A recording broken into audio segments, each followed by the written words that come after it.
After a young priest arrives on an isolated island, supernatural events, incredible miracles, and frightening omens begin to occur. And it turns out that all of this is caused by the blood of an angel, which turns people who drink it into demons. Riley Flynn looks in horror at the girl hit by his car. The man realizes he is guilty because he was drunk, but there is nothing he can do about it. Later, the man freely admits his guilt and goes to prison, where every night before going to sleep he sees the girl he killed. 4 years have passed. Riley's mother, Annie, eagerly awaits her son's arrival in his homeland, a fishing village on Crockett Island off the coast of Washington state, and raises her youngest son, Warren, forbidding him to go to the peat bogs. But the boy wouldn't listen to her lecturing, and having met his friends, he goes to the forbidden place, because no one will prevent the young people there from trying illegal substances and having a great time. They buy the stuff from a local dealer and go to the peat bogs. On the way, the guys stop at a house where Lisa lives. The girl cannot walk. She refuses the offered treat, and the trio goes on their way. At this time, a young man with a huge box locked with padlocks enters the door of the local priest's house.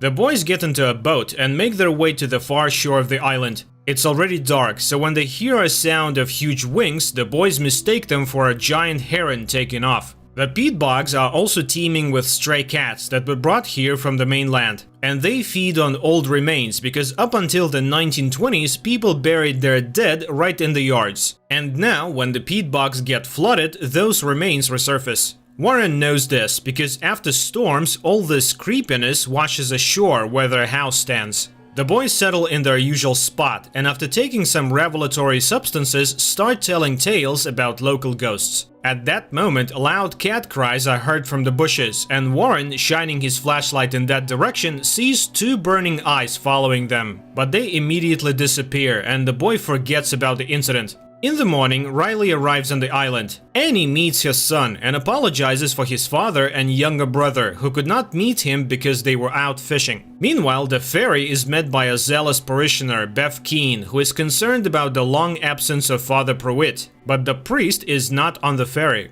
Meanwhile, teacher Erin Grin undergoes an ultrasound examination of the unborn child, and the doctor assures her that there is nothing wrong with the baby. The women pay attention to Riley, from which they are distracted by the appearance of the doctor's elderly mother, who suffers from dementia. Annie introduces her son to the new sheriff, and the latter greets the boy. The sheriff then wakes up the only detainee, local alcoholic Joe, who came running in the night screaming that a huge albatross was chasing him. The sheriff releases sobered-up Joe, and he walks out to his dog, who has been waiting for his master at the exit all night. Bev, who is passing by, is indignant. The dog is dangerous, it could attack, but they don't listen to her. Meanwhile, Riley and Annie reach their house. The woman shares her problems. There has been an oil spill accident, and now fishermen can only catch fish according to their quota. Naturally, this causes money problems. Previously, hundreds of families lived on the island, but now there are only dozens left. In the meantime, there is a meeting at the school because a storm is coming to the island very soon, and it is necessary to make sure the shelter is ready. The new sheriff calls for it to be equipped in the school, but Bev objects. Everything has been ready in the church for a long time, and there is no need to change anything.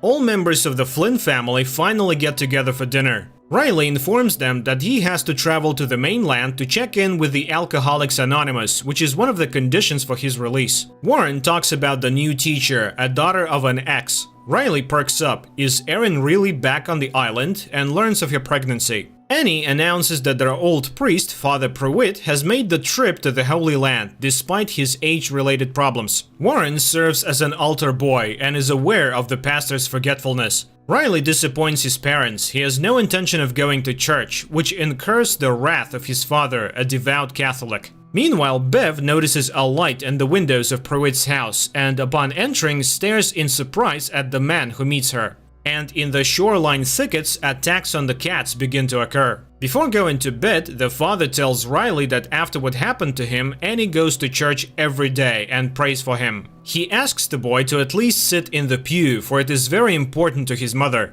At this time, the new sheriff and his son perform namaz before going to bed. The doctor catches the mother trying to climb to the second floor, and Riley sees Warren climb out the window to go to his friends. At night, Riley as usual sees recurrent dreams of the dead girl and of himself sitting in the boat. The dawn is breaking. The altar workers are preparing for the upcoming church service and notice that the wine bowls are already full. The congregation takes their seats. Bev opens the service, people sing hymns, while the new priest enters the room. Paul Hill has been sent to replace Father Pruitt, who has left and is hospitalized on the mainland. Paul conducts the service and administers communion to the faithful, except for Riley, who has refused to do so. The new priest calls all the parishioners by name, explaining this by Pruitt's stories. Riley decides to accompany Aaron, and the young people reminisce about their past encounters and talk about their experiences. They both vowed not to go back, but nevertheless they are on the island again. Riley lost everything after the accident, and Erin is separated from her husband.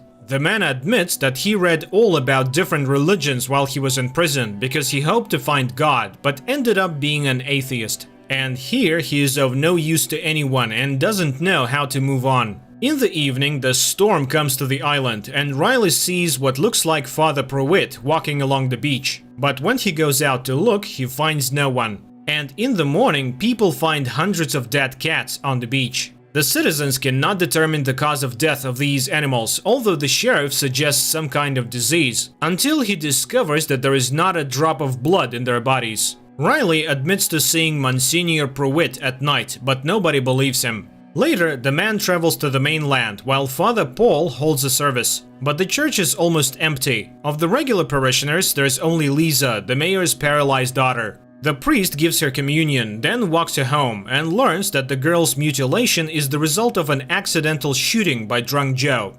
In the meantime, Erin catches Bev in the storeroom, from where the woman takes a box of poison, intending to poison the rats, which have become too numerous. And Father Paul comes to Dr. Sarah's house to administer communion to her sick mother. The elderly woman calls him by the name of Pruitt, which her daughter believes is a symptom of the developing dementia. Back on the island, Riley speaks to Erin. It becomes clear that the two were romantically involved in their early youth. And Annie suddenly notices that her eyesight has improved considerably. In the morning, Father Paul meets his flock at Ash Wednesday, the beginning of Easter Lent. He gives an inspiring speech about the rebirth of the island and the first disciples of Christ, the fishermen. And he reminds them, man must remember that he is dust, and to dust he shall return. After the blessing, the residents gather for the feast. Riley speaks to the priest and again recalls Father Pruitt. He is convinced his eyes did not betray him that night. It was Father Pruitt. Father Paul suggests starting an Alcoholics Anonymous group on the island so that Riley doesn't have to travel so far, especially since there are others here suffering from this evil. The fun is interrupted by an unpleasant incident. Joe's dog dies after eating food off the ground. A new morning arrives. Riley goes out fishing with his father because the father has a bad back. Meanwhile, the sheriff goes to the school pantry, where Bev confesses that she left poison in some parts of the island and the dog really could have died from it. But it was unintentional, and anyone could have taken the poison. In the evening, Riley visits Father Paul and reveals that Bev has extorted donations for the church from the parishioners after convincing them to accept an agreement with the oil company that poisoned the waters of the bay and to receive generous compensation. And it's the same story everywhere else in the world. Villages are getting poorer and churches are getting more luxurious. The father reminds Riley that he was once a believer. And the boy expresses his contempt for the doctrine of good deity because the idea that suffering leads to purification is appalling. At night, Erin sees a mysterious creature near her house and noticing the bloody discharge rushes to the doctor. But Sarah reassures the woman there is nothing wrong with her baby. Later, she has to convince the frightened mother that she just imagined a face in the window. Meanwhile, the dealer passing by an empty house hears strange noises inside. He walks through the door and is attacked. It is morning, and Father Paul, for some reason, takes a particularly close look at Lisa. Then he insists that the girl get up from her chair and come up for communion. And to everyone's shock, Lisa gets up and walks up to the priest. At night, Father Paul enters the confessional and tells himself that he is lying to the parishioners. After all, Father Pruitt was sicker than they thought. And having gone to the Holy Land, the man often fell behind the group. But the parishioners don't need to know that. They will believe that their shepherd is being healed on the mainland and will soon return to the island to witness the miracles that are happening. For after Lisa's recovery, which is perceived by the residents as a miracle, a religious revival begins on Crockett Island. Except that Father Paul himself becomes sick and vomits blood after the accomplishment, which Bev sees. And then the woman notices a newspaper clipping with Father Pruitt's portrait hanging on the wall of the priest's house. The doctor examines Lisa and cannot understand the miracle that has occurred, but her parents strongly oppose her examination on the mainland. And later, the woman finds her mother on the second floor of the house, to which she climbed on her own, although she has not been able to walk for a long time. Meanwhile, suffering people begin to converge on the church, which pleases Bev immensely, but displeases Father Paul. He doesn't need the publicity, especially since many, including Riley, think it's a misdiagnosis by doctors. But that same evening, a miracle happens to his father. The man suddenly stops having back pain and even asks his wife to dance. At this time, Lisa summons Warren and the couple runs off to have fun, and Riley goes to Erin. More and more parishioners come to the morning mass. And one day, Warren catches Father Paul pouring some kind of liquid into the wine, and during the sermon, the priest suddenly collapses without feeling. The story shifts to the time of Father Paul's confession, in which he tells the true story of Monsignor Pruitt. After a visit to Jerusalem near Damascus, he was caught in a sandstorm and took refuge in ancient ruins. This is where Father Paul comes to his senses. He is examined by Sarah, though the man is against any intervention. Meanwhile, the sheriff finds a Bible in his son Ali's possession. And Lisa visits Joe and confesses that she hated him for years for stealing her future, but eventually forgives him. That same day, at the school assembly, the sheriff tries unsuccessfully to convince Bev to stop handing out the Bibles to public school students. Later, Erin confesses that she's intimidated by Bev's confidence in her rightness, and Riley shares with her Father Paul's assignment to write penitential letters to loved ones. That same evening, Sarah's mother begins to speak quite sensibly, much to the doctor's surprise. And touched by Lisa's forgiveness, Joe decides to attend the Alcoholics Anonymous meeting with Riley and Father Paul because he intends to change his life. The men go home, and Joe confesses that he recently buried his sister on the mainland. That same evening, Ali asks for his father's permission to attend the mass. The kid is interested in everything that happens in the church. But the sheriff is against it. They are Muslims. Ali reminds him it's his father's decision, not his. But the father recalls how his dying wife praised Allah until the very last moment. God cannot decide who gets a miracle and who does not. The sheriff turns off the light and jumps away from the window because behind it is a pale face, but the next moment there is nothing. In the meantime, Father Paul collapses in front of Bev and the congregation and dies coughing up blood. The action carries over to the moment when Pruitt takes refuge in the dark cave. He burns matches, trying to make out the room where he is trapped, and suddenly sees two burning eyes. Then he is attacked by a nightmarish creature that sucks his blood and drinks his own blood in return. The priest concludes that it is an angel because when he wakes up in the morning, Pruitt finds that he is young again. So he decided to take his savior with him. He rode ahead, waiting for the angel to catch up with him. And he was very much afraid that the angel would disappear. Here on the island, he hid it from everyone and lied to the parishioners because he was Father Pruitt. The next moment, the priest comes back to life. During a scheduled checkup, the doctor informs Erin that her uterus is empty.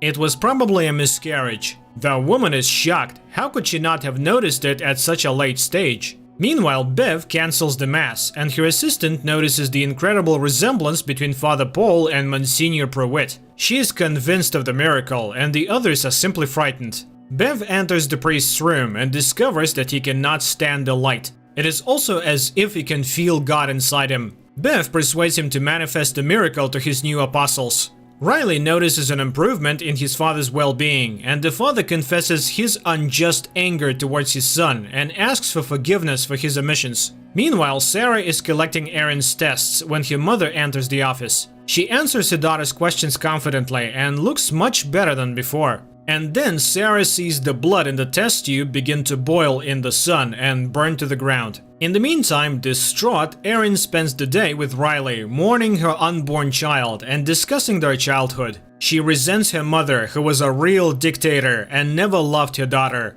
And then she managed to marry her mother's mental double, which only her pregnancy saved her from. She just packed up and left. Then Riley recounts his dream. At this time, Father Paul is reciting prayers, which makes him sick, and then he notices the mark of the cross on his hand. He cuts his hand and drinks his blood.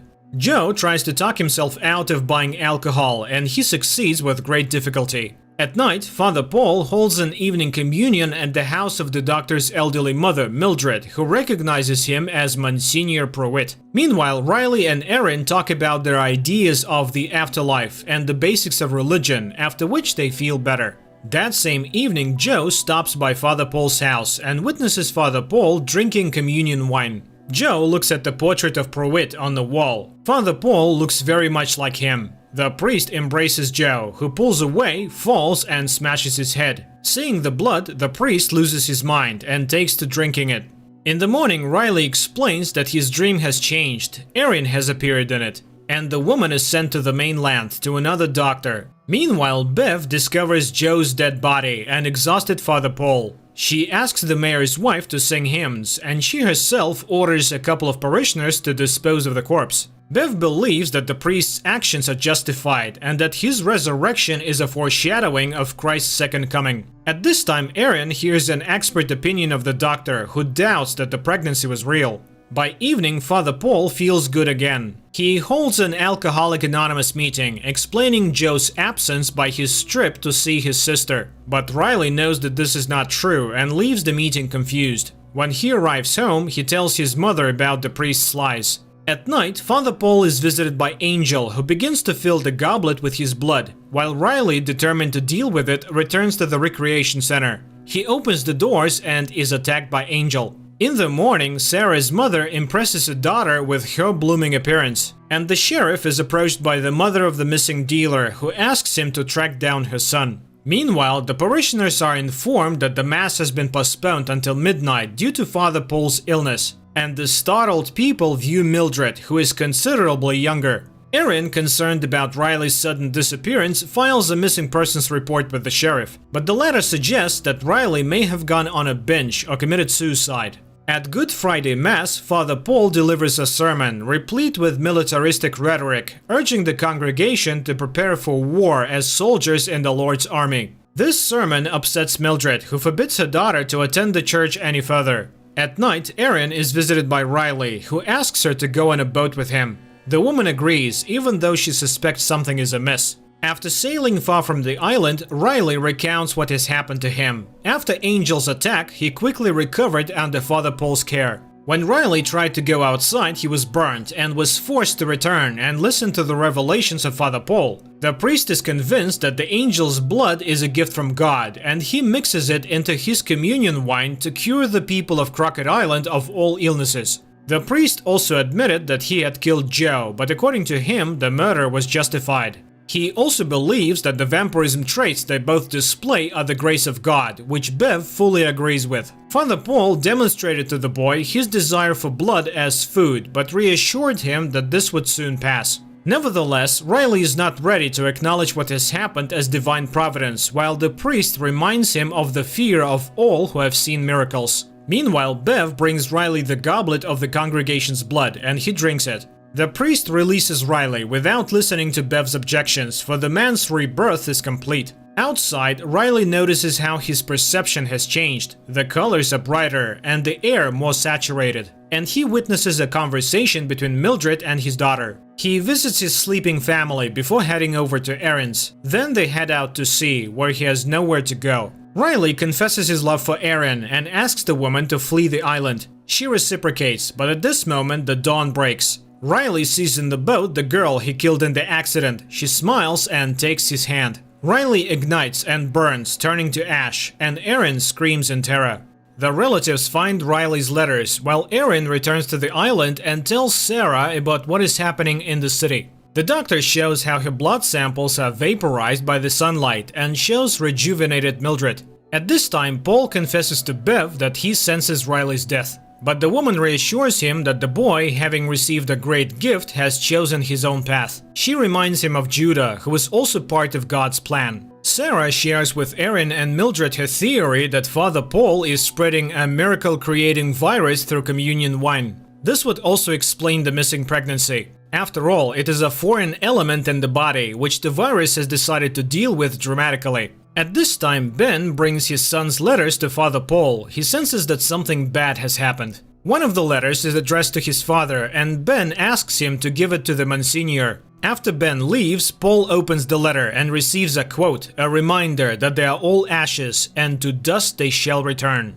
And Erin tries to tell Annie about Riley's death, but the angry woman throws her out, not wanting to believe the terrible news. Sarah informs the sheriff of her suspicions about what is happening in the church, but he refuses to take any action, not wanting to further aggravate relations with the locals, especially since he has already encountered unfair and prejudicial treatment. Erin, Sarah, and Mildred decide to move to the mainland, but find that the mayor has sent the ferries away for repairs, and the fishing boats are almost all in need of repairs. During the night, the power and mobile network go out, which are also shut down by Bev's handmaidens. Erin decides to go to the mass to see the danger for herself. Meanwhile, the sheriff allows his son to attend the midnight mass, and he asks his father to go with him. Before the mass begins, the townspeople make a procession around the island with candles and hymn singing. The service begins with Father Paul confessing to a lie. Then he confesses that he is Monsignor Pruitt. And today is the beginning of a new era for all of them, because holy blood flows in their veins. He calls a parishioner and asks him to drink poison, to die and be reborn. The man drinks it and drops dead. When some people see this, they rush to the exit, but the angel in shining garb stands in the doorway. The creature reaches the dais and spreads his wings to the astonished gaps of the people. And then the dead man comes to life and gets to his feet. Bev and her assistants bring out cups of poison and hand them out to everyone present. The sheriff tries to take Ali away, but the boy pulls out his hand. He wants to stay with God. That is when the policeman pulls out his gun, but the congregation rushes at him and throws him to the floor. The boy, in spite of his father's screams, drinks the poison. Lisa's parents do the same, but the girl refuses. Unimaginable things are happening all around. Some are drinking the poison, the others are pushing the cups away. Then Mildred raises the sheriff's gun and shoots Father Paul in the head. A vampire attacks her and carries her away in his claws from the church. Bev orders the doors to be locked. Meanwhile, Ali comes back to life. The dead parishioners are resurrected as vampires, and hungry attack those who have not drunk the poison. All hell breaks loose with screams and blood everywhere. Ed turns into a vampire, and Sheriff, Erin, Lisa, Sarah, Warren, and Annie flee. But Bev gets in their way. Erin shoots her, after which the group escapes. Father Paul regains consciousness, while resurrected Bev and her assistants send vampires to attack the townspeople who are not present at the church. After the parishioners turned vampires have left the church, Father Paul is resurrected, and disappointed by the outcome of the mass, removes his robes and remains sitting alone on the steps of the altar of the bloody church, looking at Mildred, who has also turned. Screams can be heard in the town. The vampires are killing their loved ones and converting them. Meanwhile, the group of the runaways hide out in Erin's house, pondering over a future plan of action. Warren recalls his canoe, which is hidden on the outskirts of the island, and Erin realizes that the vampires needed the boats for something. She becomes terrified at the thought that some of the monsters might make it to the mainland. Suddenly, a burning bottle flies in through the window, setting the house on fire. It is Bev. She wants to settle the score with Erin, who shot her. To allow the group to escape, Annie distracts the attackers by exposing Bev's motives. She's just jealous that God loves everyone without singling her out. Bev, who is always so right and so good, must be furious. Then Annie commits suicide by seducing the vampires with her blood. Meanwhile, John Pruitt recalls his affair with Mildred, which resulted in the birth of Sarah, who was forced to live with her fake father, as such circumstances were unacceptable for the pastor. The priest admits that the main reason for bringing Angel to the island was his desire to cure Mildred and live in peace with her and his daughter as a full family. The survivors decide to split up. The adults go to burn the boats prepared by the vampires to leave for the mainland to spread vampirism, while Lisa and Warren flee toward the peat bogs, where the younger Flint's canoe is stored. Along the way, they encounter other vampires more than once, attacking innocent people who have not attended the midnight mass. Drunk on blood, Bev proposes not to extinguish the house, but instead to burn every building on the island, following the biblical story of the end of the world and the Ark, which will be the building of the rehabilitation center. She and her assistant go to burn the city, unaware that some converts who have not lost their reason and morals refuse to kill. Among them are Riley's parents, who find each other in the middle of the night. The sheriff, Erin, and Sarah, meanwhile, set fire to the boats. and Lisa and Warren hide in an abandoned house, unaware that they have entered the lair of the beast. The girl lights a match and sees the angel drinking blood of the man dragged into the house. Lisa shoots the monster, but he's so engrossed in what he's doing that he doesn't even notice them. Then Lisa douses the room with fuel, and walking out the door, they set fire to the house, but the angel breaks free and flies off into the night. At this time, Bev has already prepared a center for the converts to wait out the dawn and calls them out with the sound of a bell. She quotes statements about the Ark, but Pruitt abandons her idea and is unwilling to be the leader of the converts. Bev reports that the boats are burned, while Lisa and Warren mentally say goodbye to their families and get into their canoe. Bev takes command and throws the atheist convert out of the Ark, mocking his desire to save himself with the believers. Monsignor, on the other hand, invites the man to stay in the church, for God loves everyone, regardless of their views, because everyone is worthy of salvation. But once inside the church, John sees Sarah, who is going to burn everything with kerosene and a lighter. He confesses that he is her father and regrets that he didn't get to know her better. But at that moment, one of Bev's underlings shoots Sarah. Enraged, Pruitt attacks him, wanting to kill him, but stops himself in time, remembering who he is and where he is. John tries to save Sarah and lets her drink his blood to turn her into a vampire, but she spits it back out, wanting to die human. John and Mildred mourn their daughter's death. They take her body, burn the church, and leave for the bridge by the river, a memorable place where Sarah often played as a child. Meanwhile, the walls of the rehab center are doused with kerosene by the surviving sheriff. Bev mocks the sheriff's religion and shoots him, and Erin emerges from the building, spilling kerosene inside, but is picked up by a flying vampire, taking her aside and gnawing at her neck. But then Ali picks up the lighter and throws it into the building. Bev takes another shot at the sheriff, but his son rushes to the man and takes him away. Realizing that there are no more places to wait out the dawn, the converts disperse, wanting to spend their last moments with their loved ones. Slowly dying, Erin shreds the wings of the blood-sucking vampire with a knife, after which the vampire struggles to rise into the air. He is spotted by Lisa and Warren, who are watching the shore from the boat, and they note the monster's slow speed and that he is unlikely to make it to the mainland before dawn. Erin dies looking up at the stars and remembering Riley. Bev leaves to meet the dawn on the beach. The wounded sheriff and his son also go to the shore, where together they begin to pray, adhering to their native religion. Monsignor Pruitt and Mildred sit on the bridge, holding Sarah's body. The father renounces the church and begs his beloved for forgiveness. Finally, dawn breaks. Ali burns in the sunlight, sitting by his father's dead body. Desperate, Bev tries to dig a shelter in the sand and burns up in hysterics. Riley's parents, in a crowd of similarly converted people, greet the dawn by singing hymns praising the Lord. All the islanders burn, while Pruitt and Mildred kiss against the rising sun. The only survivors, Lisa and Warren, watch the fire. Suddenly, the girl confesses that she can no longer feel her legs. And that's the end of the series. Write in the comments what you think of this series.